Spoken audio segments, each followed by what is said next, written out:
Morning, Steve Fried in Chicago with the morning grain comments. Overnight, we've got prices lower, beans down about 7 cents, corn 2, and wheat 6 cents.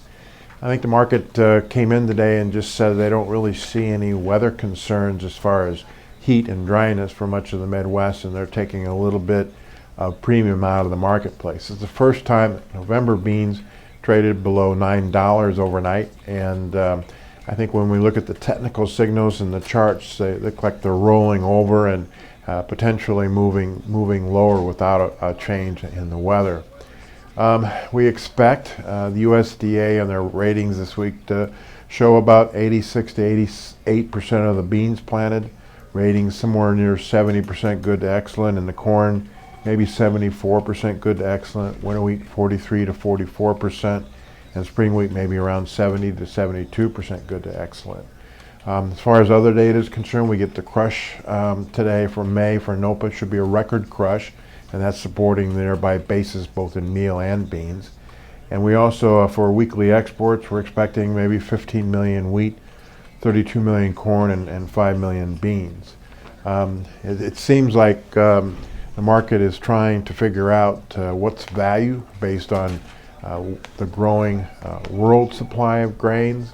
We continue to hear about bigger Brazil soybean production and record export pace to date for beans and corn out of Brazil.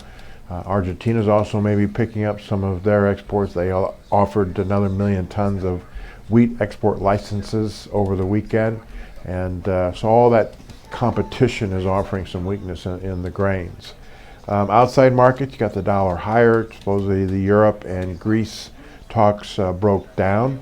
Some tension increasing between U.S. and Russia, with U.S. building arms in Poland.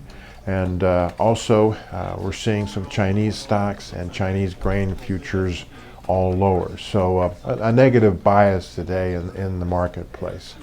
Over the next 5 to 6 days, we should see some pretty heavy rains across the midsection of the country.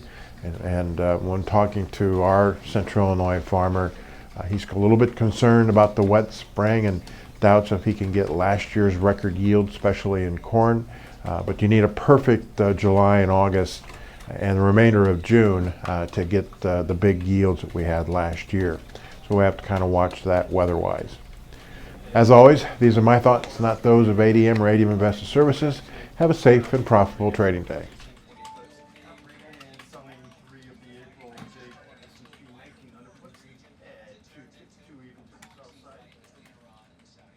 that is going on number 5617.